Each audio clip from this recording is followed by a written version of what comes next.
Bonjour tout le monde et bienvenue sur ma chaîne Alizé Tarot Astro. On se retrouve aujourd'hui pour la vidéo de guidance du mois de mars 2021 pour toutes les personnes qui sont nées sous le signe chinois du Tigre. Je vais commencer cette vidéo en vous souhaitant de nouveau une très bonne année, mais cette fois-ci une très bonne année chinoise. On rentre en 2021, enfin on est rentré le 12 février 2021 dans l'année chinoise du bœuf de métal. Donc j'espère que ça vous apportera à tous de très bonnes choses. Comme vous avez pu le voir, au final j'ai pas fait de vidéo spéciale pour le nouvel an chinois. J'avais une idée en tête mais ça prenait beaucoup trop de temps et je préférais ne pas le faire que faire les choses mal, que les faire en me sentant stressée et du coup en n'y mettant pas tout mon cœur. Donc voilà, j'espère que vous m'en voudrez pas trop. J'espère que je pourrai le faire l'an prochain parce que j'étais plutôt fière de mon idée. Et on se retrouve quand même pour la vidéo du mois de mars. Ça ne change pas. Petit rappel, vous êtes né sous le signe chinois du Tigre. Si vous êtes né en 2000, n'importe quoi, en 1926, entre 1938, en 1950, en 1962, 1974, 1986, 1998 ou 2010. Le programme pour ce tirage d'aujourd'hui est le même que celui du mois dernier. Donc on va commencer par tirer une arcane majeure qui va venir nous donner le thème global, le thème important pour vous ce mois-ci. On va travailler avec le Everyday Tarot de Brigitte. Vous voyez, du coup, j'ai juste enlevé les arcanes majeures du jeu, du coup, pour qu'on travaille juste avec elle. Ensuite, on ira tirer 6 cartes dans le Lucid Dreams Beginner's Tarot. Donc ça, comme d'habitude, c'est toujours le même. Et enfin, dans un second temps, vous avez l'habitude maintenant, on ira tirer 5 cartes oracle, une pour chaque élément de l'astrologie chinoise pour finir sur quelque chose d'un petit peu plus personnalisé. Et on travaillera aujourd'hui avec le Botanical Deck de The Cracked Amethyst qui est sur Etsy. Hop là, voilà, Jessica Bott, The Cracked Amethyst. Voilà, qui est un tarot et un oracle. Il y a les deux dans le jeu, un tarot et un oracle. Mais là, on va travailler avec l'oracle. Voilà, allez, du coup, sans plus attendre, on va commencer par aller tirer une arcane majeure pour vous, donc les personnes nées sous le signe du Tigre, en ce mois de mars 2021. Quelle va être la teinte globale, le thème important? C'est ce qu'on va aller voir.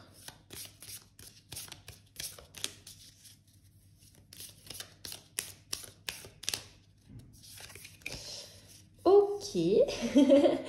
On a le monde. Je rigole parce que j'ai filmé la vidéo des bœufs juste hier et ils ont eu exactement la même carte. Donc il faut croire que c'est un thème récurrent et que le mois de mars va apporter beaucoup d'harmonie.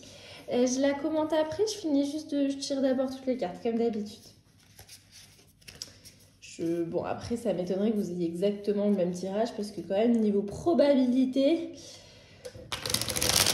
même si je suis pas un as des mathématiques, ça me paraît fort peu probable.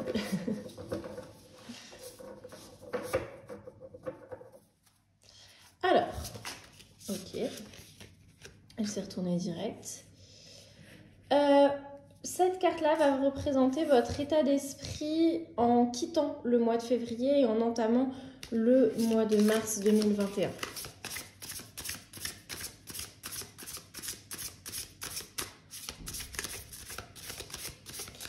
Allez, la seconde carte, on va aller chercher un objectif que l'on vous invite à poursuivre ce mois-ci.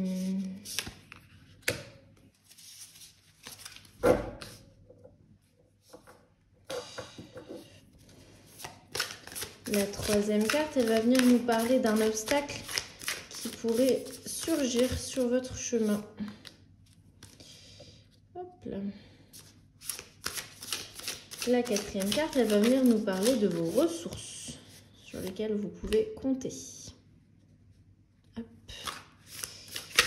La cinquième carte, elle va venir nous parler de votre accomplissement. Alors, je ne l'ai pas encore trouvé, l'accomplissement. Hop là. Ah, bah voilà. Il vient se présenter à nous par lui-même.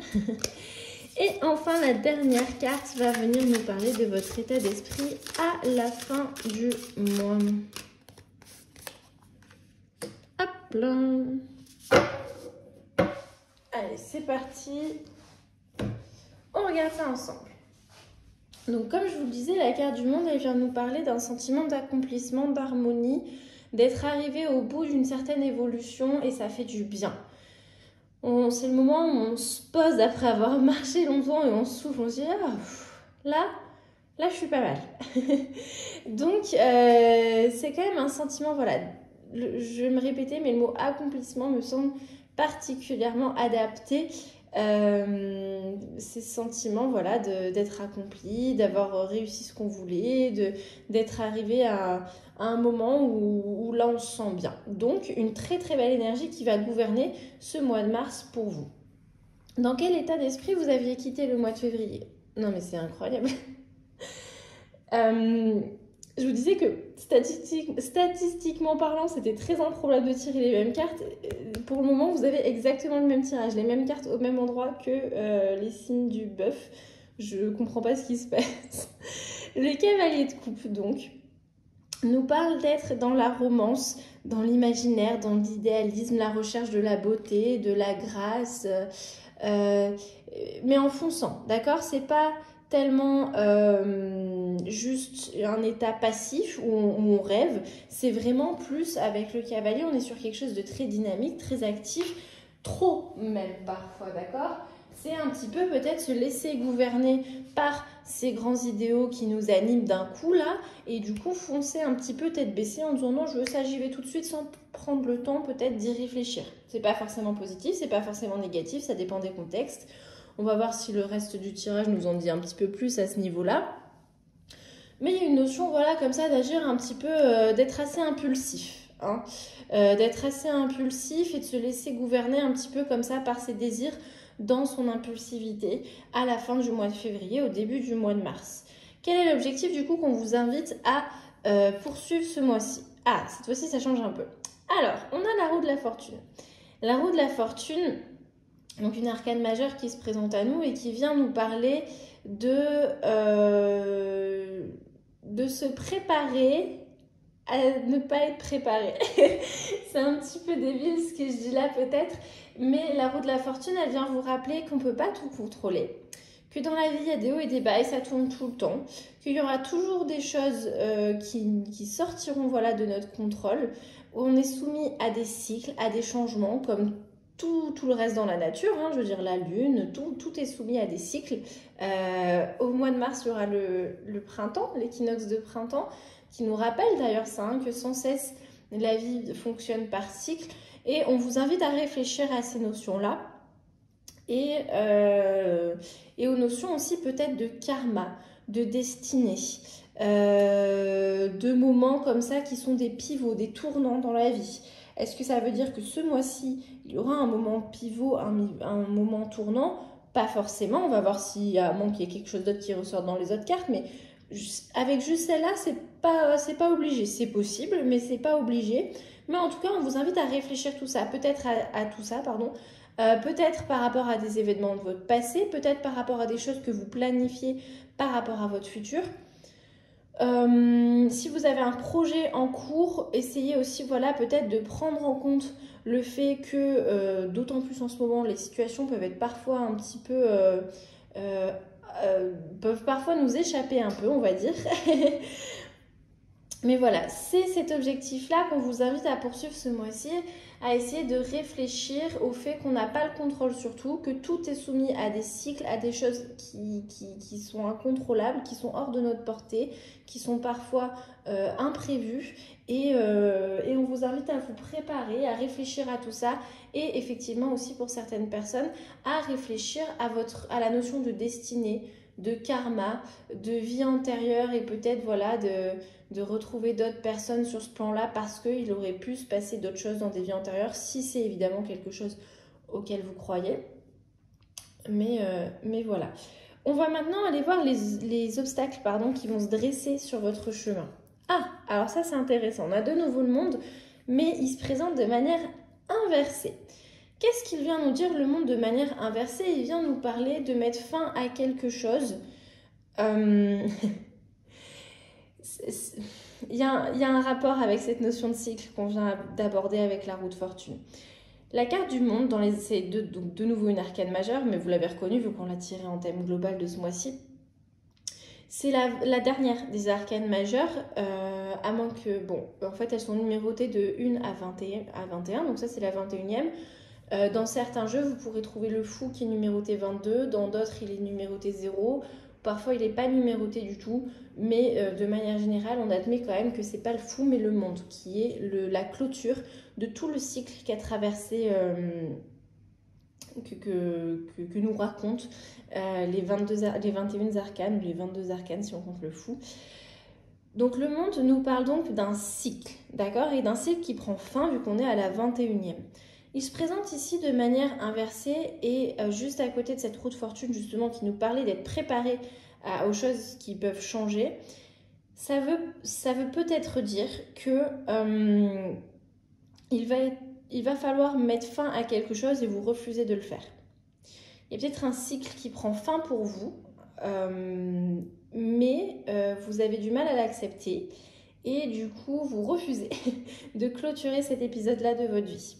Ou en tout cas vous y résistez, vous résistez à ce changement-là. Et ça se présente en obstacle parce que c'est pas ça, c'est pas le bon chemin, ça veut pas dire que vous avez tort ou quoi, c'est humain votre réaction évidemment, mais il va falloir à un moment ou à un autre accepter que ce chapitre-là de votre vie prend fin. Je ne sais pas de quoi il va s'agir, on est sur un tirage général, je le répète sans arrêt. Mais il y a une notion comme ça d'avoir du mal à retenir la leçon. Il y a une leçon à retenir dès qu'un chapitre se clôt, il y a toujours une leçon à retenir. C'est comme les fables de La Fontaine, il y a toujours une morale à la fin. Là, vous avez du mal, vous ne voulez pas accepter cette leçon-là, vous résistez, vous ne voulez pas clôturer le chapitre. Ou alors vous voulez fermer trop vite justement une page et vous voulez prendre des raccourcis. Et ça ne marche pas non plus. En tout cas, il y a une notion comme ça, voilà, d'avoir des difficultés à mettre fin proprement à quelque chose. Donc, un problème qui est inhérent à vous-même, un obstacle en tout cas qui vient de vous ce mois-ci, qui n'est pas particulièrement extérieur. Ça ne veut pas dire que c'est votre faute. Attention, je ne vous blâme pas du tout, qu'on soit bien clair. Ça veut juste dire que la clé est en vous. C'est aussi l'avantage des blocages qui viennent de nous-mêmes, c'est que on peut quand même agir un petit peu dessus. Donc je vous invite à réfléchir à tout ça, à voir si ça vous parle par rapport à votre situation personnelle. La bonne nouvelle, c'est que vous aurez des ressources dans lesquelles puiser, donc on va voir tout de suite quelles sont ces ressources. Ok, on a le 5 de bâton. Le 5 de bâton, il vient nous parler de ne pas avoir peur du conflit. Il va y avoir effectivement peut-être des tensions, des disputes, des challenges en tout cas à surmonter ou des obstacles sur votre chemin, et c'est le cas. Avec le 5 de bâton, il est question de l'ego. Il est question de l'ego et de personnes qui ont, peu importe le nombre de personnes, que ce soit 2, 3, 4, 5, qui ont chacune quelque chose à défendre et qui ont du mal à lâcher le morceau pour des raisons voilà, qui appartiennent plus à leur ego qu'à leur raison. Attention, je ne dis pas que ego et raison sont forcément deux choses opposées, mais là, quand cette carte-là se présente, voilà, il faut prendre ça en compte.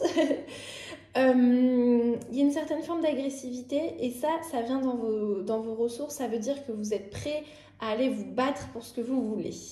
Vous avez absolument l'énergie nécessaire pour faire entendre ce que vous voulez entendre. Et vous n'avez pas peur d'aller à la confrontation, d'aller dans les disputes s'il le faut. Ça ne veut pas dire que vous en avez spécialement envie, mais s'il le faut, vous irez jusque-là. Vous avez l'envie de vous battre et du coup, c'est une bonne chose parce qu'effectivement, ça va vous permettre de vous décoincer sûrement. Ce fait de ne pas avoir peur d'aller aux confrontations, ça va justement probablement vous débloquer. Donc c'est probablement pour ça que ça se présente dans vos ressources.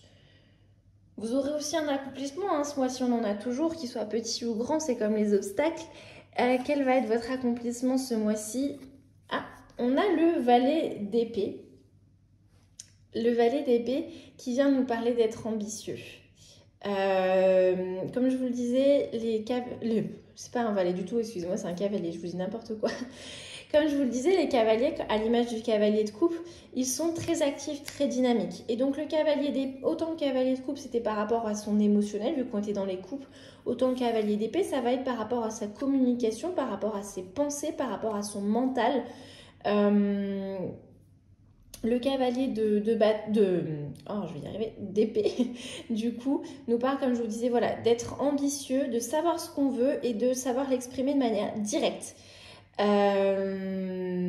Il ose le cavalier d'épée, il sait ce qu'il veut, il est concentré sur ce qu'il veut, il fonce. C'est intéressant qu'il se présente juste après ce 5 de bâton parce qu'effectivement on voit une certaine évolution. On passe de je sais ce que je veux, je suis prêt à me battre et aller à la confrontation s'il faut, à allez, du coup maintenant j'agis, je suis dans le dynamisme et j'exprime mes pensées et j'agis en conséquence. Donc effectivement 2 cartes qui sont excessivement liées. Du coup, comment vous allez le clôturer ce mois de mars? Je suis curieuse de voir ça. Ah, donc on a de nouveau une arcane majeure, ça fait quand même 3 sur 6 cartes, c'est pas mal, sans compter la première évidemment, vu que ça c'était normal. On a la force qui se présente à nous, alors elle se présente de manière inversée quand même. La force de manière inversée, elle vient nous parler de douter de soi, d'accord, d'avoir une certaine forme de vulnérabilité parce qu'on manque un petit peu de confiance en soi, on a l'impression de pas forcément... c'est un peu ce syndrome de l'imposteur, on se dit non, je suis pas le mieux placé pour faire ci ou pour faire ça. Peut-être que c'est le revers de la médaille de ce cavalier d'épée, hein. Ce cavalier d'épée qui va quand même être votre accomplissement du mois, il va faire les choses de manière très rapide, mais peut-être que du coup, à la fin du mois, il y aura une partie de vous qui va douter, qui va se dire mince, j'ai fait ci, j'ai fait ça, mais c'était sur le feu de l'action, là, j'étais sûre de moi, mais maintenant que j'y repense, maintenant que c'est fait, est-ce que j'ai vraiment bien fait? Est-ce que vraiment je suis la personne la mieux placée pour peu importe le projet ou l'idée que vous avez mis en place? Bon, c'est pas très grave en soi, ça nous arrive à tous. Ça veut pas dire que effectivement vous avez fait de mauvaises décisions, vous avez fait de mauvais choix. Ça veut juste dire que vous allez en douter à un moment T. C'est vraiment à la fin du mois, donc c'est pas quelque chose qui va vous habiter au mois de mars. On voit vraiment qu'au contraire, au mois de mars, vous aurez plutôt envie d'avancer et d'aller sur un nouveau chapitre de votre vie.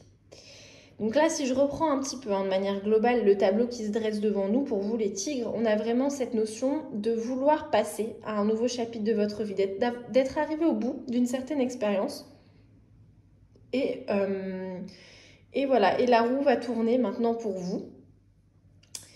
On voit qu'il va y avoir beaucoup d'impulsivité, que ce soit au niveau émotionnel, que ce soit au niveau mental. Les niveaux émotionnels, ce sera surtout au début du mois. Petit à petit, ça va plus bouger vers quelque chose au niveau de vos idées et de ce qui vous anime vraiment, un nouveau projet, par exemple. Il y a une certaine forme d'ambition. Vous n'aurez pas peur de l'afficher, cette ambition-là. Mais effectivement, vers la fin du mois, vous douterez peut-être un petit peu plus. Il y aura une certaine retombée de ces énergies-là auxquelles il faudra vous préparer. Il faudra aussi vous préparer à l'idée qu'il faut vraiment mettre fin au chapitre actuel de votre vie, peu importe dans quel domaine c'est, et que ça va bien se passer. Qu'il ne faut pas trop essayer d'y résister parce qu'on voit qu'il y a de nouvelles choses qui se présentent à vous et que vous serez prêt à les défendre. Donc, vous inquiétez pas pour ça. Bon, c'est là-dessus qu'on va conclure la première partie du tirage, la partie générale. On va maintenant passer à la partie plus personnalisée, donc avec l'oracle. Hop là. Alors le dos des cartes est pareil pour l'oracle et le tarot. Du coup, je vous montre, moi ce que j'ai fait, c'est que j'ai peint les tranches. Donc en violet, c'est le tarot et en argenté, c'est l'oracle. Voilà, je suis peut-être un peu de ma vie, donc j'étais très fière de ma trouvaille. Puis c'était la première fois que j'ai peint les bords d'un tarot, enfin d'un jeu, du coup j'étais très fière.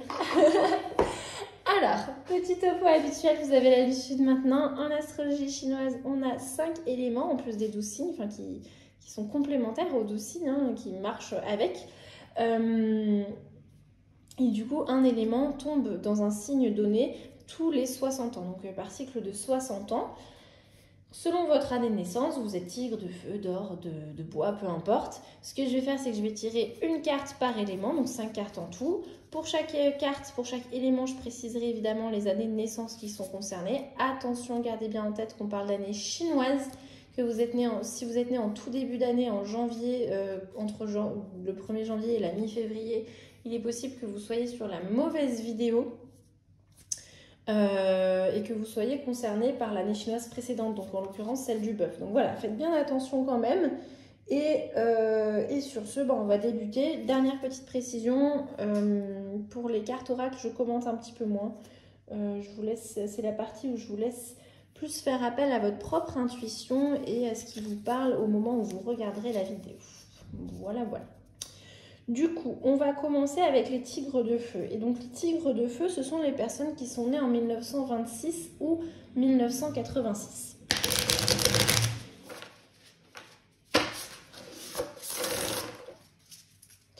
Alors, tigre de feu, 1926, 1986...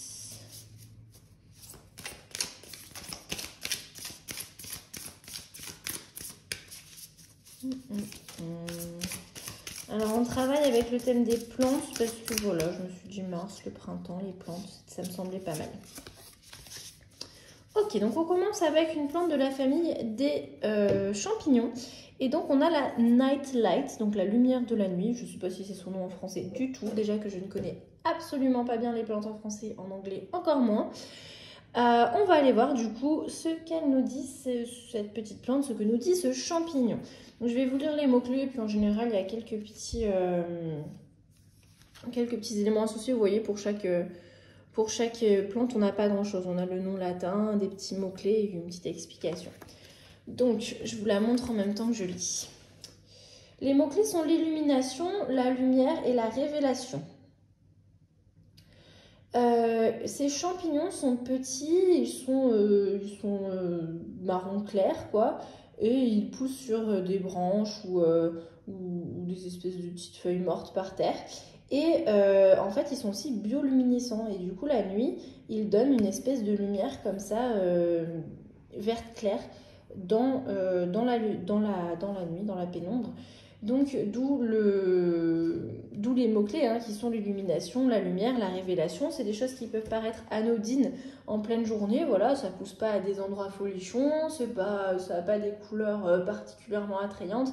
Et pourtant, dans la pénombre, c'est là qu'ils prennent tout leur intérêt. Donc, peut-être payer attention à des choses qui vous paraissent inodines et qui, en fait, dans un certain contexte, vont prendre tout leur sens. Peut-être qu'il va y avoir des révélations pour vous ce mois-ci, les tigres de feu. Je ne sais pas, je vous laisse voir. N'hésitez pas à revenir dans la section commentaires après, plus tard, si jamais vous voyez le lien avec une carte que vous avez fait. Je suis curieuse, moi j'aimerais bien savoir.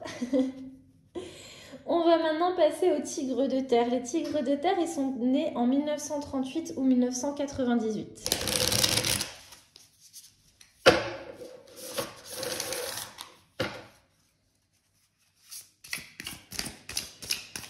Donc 1938, hop là, 1998, tigre de terre. On est cette fois-ci dans la famille des poisons. On a le buttercup. Alors le buttercup, si je ne me trompe pas, c'est le bouton d'or. Autre fois que je connais une fleur, profitez-en, ça arrive pas souvent. Mais je peux me tromper, ceci dit. Rien n'est sûr parce qu'aux dernières nouvelles, il me semblait pas que le bouton d'or était du poison. Dans tous les cas, je vais essayer de mettre dans la description de la vidéo les noms français des plantes. Voilà, j'espère que j'y penserai. Parce que des fois, j'ai des trucs et je le fais pas derrière. Donc, on va quand même essayer de faire au mieux. Hein, ça suffit, cette attitude. Alors, on va aller voir tout de suite. Qu'est-ce qu'elle nous dit, cette jolie fleur, mais qui est un poison?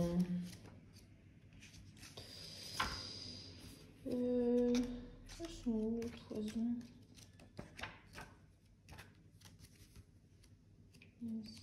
Alors, je vais y arriver les amis. Les champignons, les plantes carnivores.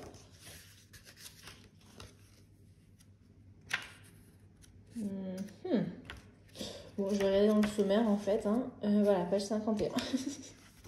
C'était plus rapide. Hein. Hop. Elle est là. Hop, donc pareil, je vous montre. Les mots-clés sont... Ouh là là. Excusez-moi, je suis un peu maniaque. Les mots-clés sont la déception, les mensonges et les ruses. Ouh là là. Alors, qu'est-ce qu'on nous dit ? Il y a un jeu qui se joue avec cette plante-là où il y a une personne qui peut placer donc la fleur sous le menton d'une autre et voir si elles aiment le beurre. Alors attendez, je vais d'abord lire tout et après je vous le dis parce que... Game is played with buttercups. Ah oui, ok. Si elles aiment le beurre, alors je pense que ça va être par rapport à quelque chose qui est dans la plante. Mais en tout cas, si la peau de la personne, donc quand on lui met sous le menton, si la peau de la personne devient rouge, ça veut dire que la personne aime le beurre. Comme ces fleurs-là, elles contiennent une huile qui est toxique et qui peut causer du coup justement des rougeurs, dues à quand on les expose trop longtemps sur la peau, en fait tout le monde devient rouge quand on lui met ça sous le menton, donc c'est un drôle de jeu, mais j'imagine que c'est pour piéger les gens.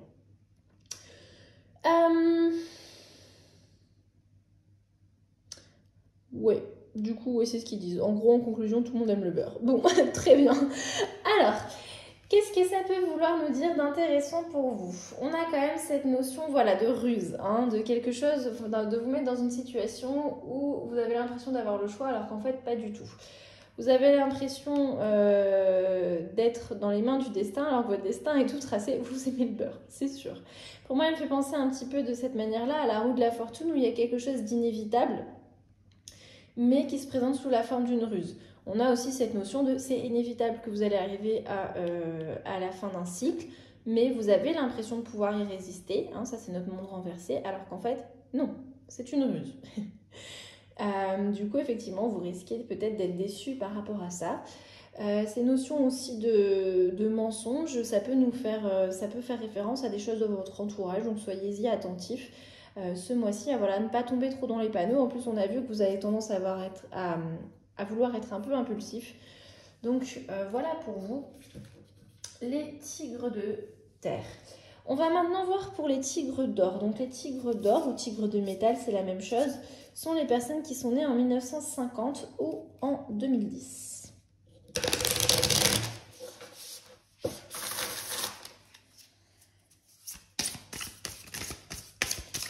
1950 ou 2010, les tigres d'or. Ok, on est de nouveau sur des champignons. Cette fois-ci, on a le Death Cap. Le chapeau de la mort, rien que ça. Alors, hop. Voyons voir ce que ça dit. Il est là. Encore une fois, hein, je dis chapeau de la mort, c'est une traduction très littérale des mots qui sont là. Je ne sais pas si c'est comme ça qu'ils s'appellent en français. Les mots-clés sont la peur, le danger, voire même la terreur. Ok, super. Alors, c'est l'un des champignons les plus poisonneux, d'accord, les plus vénéneux. Vénéneux, c'est pour les bêtes, je crois, genre les serpents. Vénéneux. C'est l'un des champignons les plus vénéneux du monde. Ne serait-ce que la moitié d'un de ces champignons contient assez de toxines pour tuer un humain adulte. Et du coup, c'est la cause principale de mort pour des empoisonnements par champignons.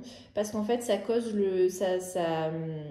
entraîne les reins et le foie à cesser de fonctionner. Et donc, forcément, on meurt. Et du coup, ils disent, fun fact, ce champignon, il dégage une odeur qui est très, très douce, un petit peu comme du miel, et voilà, qui peut être assez entêtante. Super. Bon, qu'est-ce que ça peut vouloir nous dire pour vous, les tigres d'or? Hop. Il y a une notion de peur, il y a une notion de danger qui est présente, hein, c'était ressorti dans les mots-clés. Peut-être que justement c'est par rapport à ces choses qui vont prendre fin et que vous avez du mal à voir venir, que vous n'avez pas forcément envie de prendre fin, et donc ça peut vous instiller une espèce de notion de danger comme ça en vous.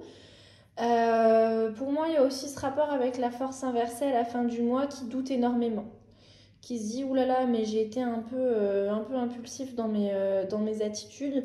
Qu'est-ce que j'ai fait? D'un coup, il y a une espèce de danger là qui vient s'instiller. Je sais pas si je parle bien français moi.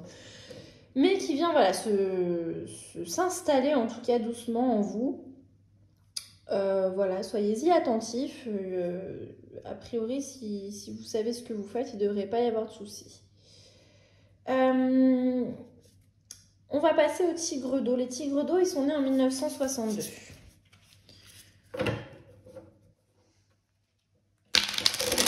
Et en 2022, ce sera de nouveau leur année aux tigres d'eau. Donc l'an prochain. Alors, tigre d'eau, 1962. Tac. Ok, on est sur les herbes aromatiques cette fois. Et on a une feuille de laurier, je pense, bay leaf. Je sais pas, je chercherai, désolée. On va voir de quoi il s'agit. Alors, je pense que c'est du laurier, mais je suis pas sûre. Hein. Je vais y arriver. Hop là, elle est là. Oui, c'est ça, c'est du laurier. Non, mais parce que le mot latin, c'est Laurus nobilis, donc c'est bon, pas besoin de le chercher celui-là. On est sur les souhaits, les rêves et la victoire. Donc on retrouve l'énergie de ce cavalier de coupe qui est animé comme ça par des choses très... voilà, pleine de rêves, pleine de souhaits, pleine de légèreté au niveau émotionnel. Ils nous disent quoi? Ils nous disent que les Grecs de la Grèce antique donnaient des couronnes de laurier aux gagnants des jeux et que c'était un symbole de victoire et de triomphe, et que faire un vœu sur un laurier et ensuite le brûler, c'est censé faire rendre réel, enfin exaucer vos vœux. Du coup, vous pourrez peut-être essayer ce mois-ci, particulièrement vous les tigres d'eau du coup. Mais en tout cas, voilà, il y a une notion de certains rêves qui quand même arrivent à être exaucés ce mois-ci, sûrement grâce à l'énergie de ce cavalier de coupe qui a agi en conséquence et qui a un peu essayé d'écouter son cœur. Parfois trop, mais est-ce que c'est vraiment possible d'écouter trop son cœur? Je sais pas, c'est tout un débat. Voilà, pour vous les tigres d'eau, on n'est pas du tout dans les mêmes énergies hein, que pour les éléments précédents. Allez, on va voir pour les tigres de bois. Il s'agit donc des personnes qui sont nées en 1974.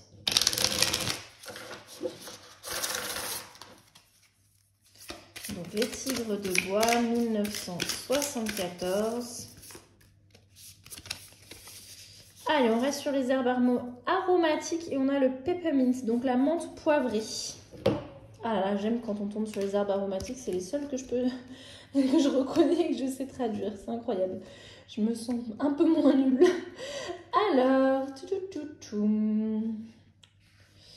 peppermint. Alors, la menthe poivrée, les mots-clés sont le froid et la sensation de... comment traduire ça? Soothing, c'est se sentir mieux. C'est une certaine forme d'anesthésie, mais pas dans le sens où ça anesthésie sur un instant T et après ça revient, mais c'est vraiment au contraire, on allège une douleur, on soulage, voilà. Il y a une forme de soulagement, donc le froid, le soulagement et une certaine forme de... ça va mieux. Alors, qu'est-ce qu'ils nous disent? Que la menthe poivrée contient du menthol, qui a un effet voilà, refroidissant quand il est mangé ou placé même sur la peau. Et donc, c'est une plante qui est utilisée pour faciliter la digestion et les problèmes intestinaux, mais aussi pour soigner les maux de tête et les douleurs nerveuses Et ils disent, fun fact, c'est aussi utilisé pour guérir le hoquet. Je ne savais pas du tout ça. Bon, on a une forme de guérison. Pour vous, les tigres de bois, ça me semble assez évident. Une forme de guérison. Je pense que pour vous, effectivement, ce monde inversé ne sera pas aussi difficile à vivre que pour les éléments précédents qui étaient le feu, la terre et l'or. Vous ainsi que les tigres d'eau, on sent que ça va se faire de manière beaucoup plus douce et que ça va vraiment amener une forme de soulagement, de guérison et que ça va vous faire beaucoup de bien ce mois-ci. Bon bah écoutez, c'est très bien, on va du coup conclure sur cette note extrêmement positive et agréable. Je vous remercie d'avoir regardé jusqu'au bout. N'hésitez pas à me faire part en commentaire de vos pensées, de vos réflexions, de vos questions, si vous voulez qu'on en discute. Il n'y a pas de souci, ce sera avec grand plaisir. Si jamais vous voulez soutenir ma chaîne, vous pouvez le faire en mettant un pouce bleu sous cette vidéo, en la commentant, en la partageant, en vous abonnant à ma chaîne si ce n'est pas déjà fait. Et puis peut-être en parlant de ma chaîne autour de vous s'il y a des personnes que ça pourrait intéresser. Je vous remercie encore une fois et je vous dis à très bientôt. Prenez soin de vous. Salut!